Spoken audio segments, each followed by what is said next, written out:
Today there is a question. A balloon is rising up at 30 meters per second and a stone is released from it when it is at a height of 80 meters above ground. The time after which stone will hit the ground. And this question is from an academy channel and teacher name is Namo Code. And this is a question. This is a this is the question, and according to them t is equal to 8 seconds.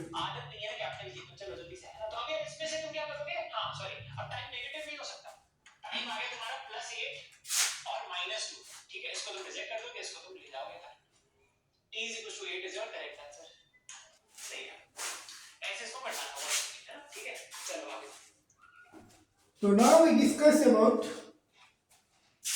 question.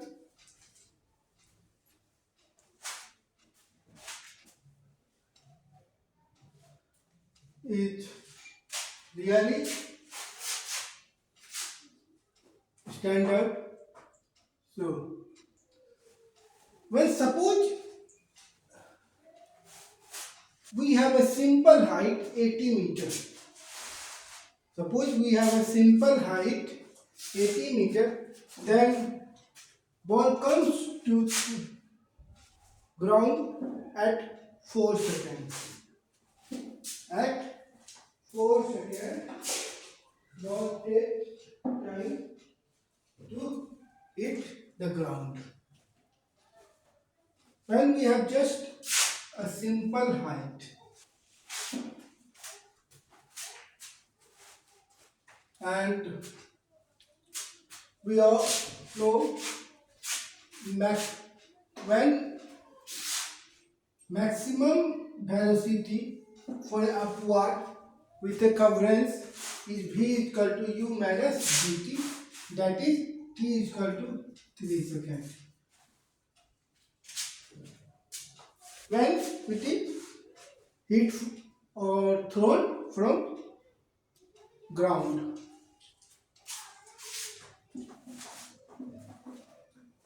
So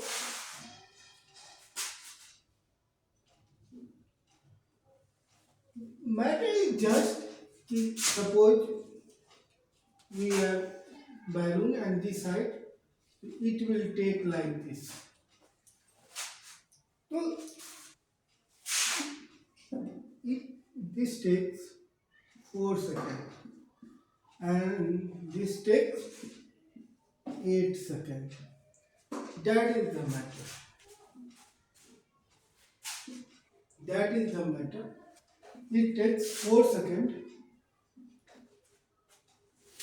for 80 meter height and it takes 8 seconds according to question.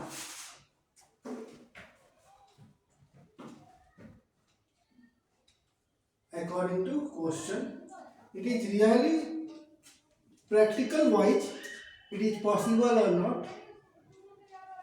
Otherwise, we all this method and when you plus it, get 550, and when we minus it, minus 80 meter, and free fall, we always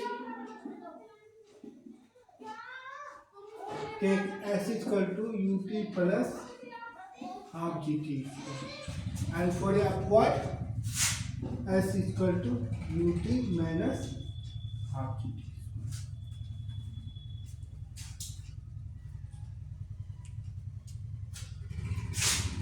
If there is a ascent time t is equal to 4 seconds, then descent is on 8 seconds. From ground, from height 80 meter, not ground, from height 80 meter, it takes ascent time as a 4 seconds. Descent, that doesn't matter. We are not throwing a stone from ground. We are not throwing from stone ground, that is related to ascent and descent. Ascent and descent.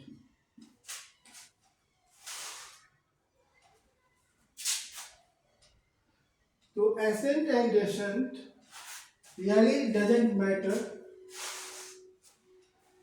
in this question.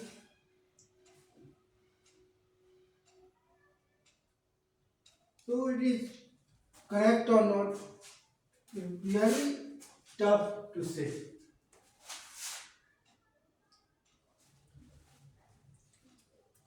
From releasing of a stone at a height of 80 meter, it is impossible to take this height where v is equal to 0. Where v is equal to 0, at any position b is definitely 0 and stone will fall from freely. Stone will fall from freely.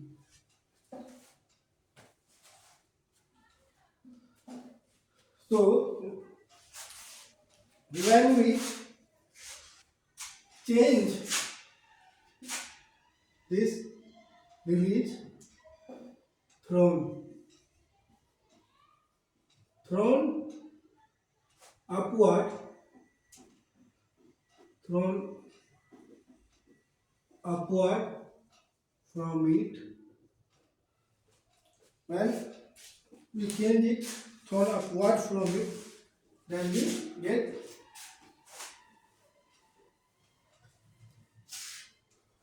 a result of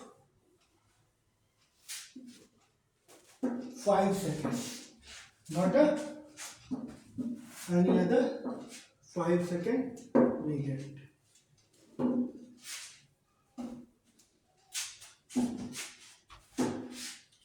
How we get? We know u is equal to 30 meter per second, and we know v is equal to u minus gt.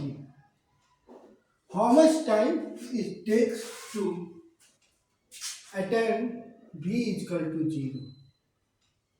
How much time it takes to attain v is equal to 0, that defines v is equal to u minus gt. And mostly of them are doing a silly mistake like this. V is equal to 0 and u is equal to 30 minus, and we take g is equal to 10 meter per second square. So t is equal to 3 seconds. It will take 3 seconds to stop at some particular distance when we throw a stone upward at a height of 80 meter. It will take 3 seconds. So how much distance does it travel during 3 seconds? S is equal to ut minus half gt square. So S is equal to 30t minus half into 10 into 3 square. Yani S is equal to 45 meter. And we have still a height of 80 meter. So actual height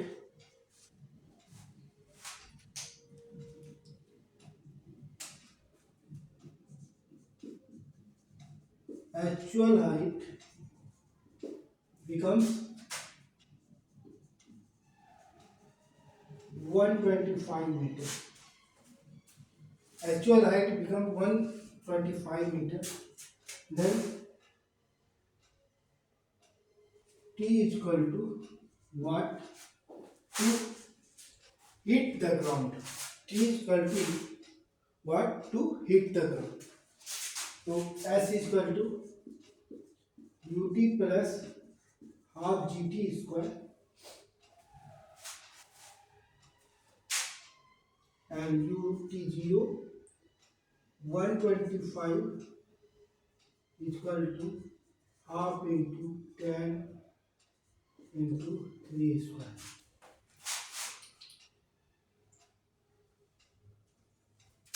That is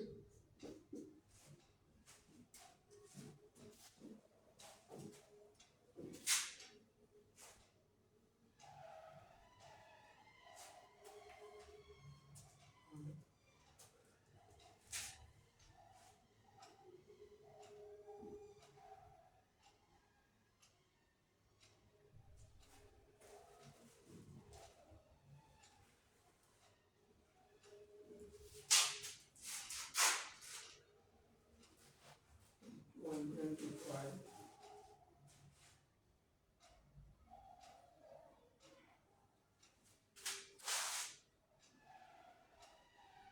125 is equal to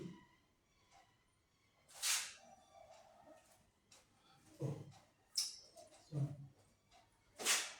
we have to find out t square.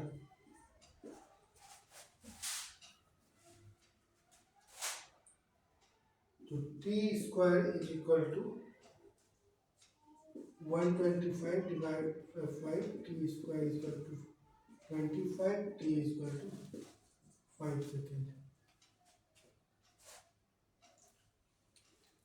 But we have to find t is equal to what? At a height of 125 meter, not 80 meter.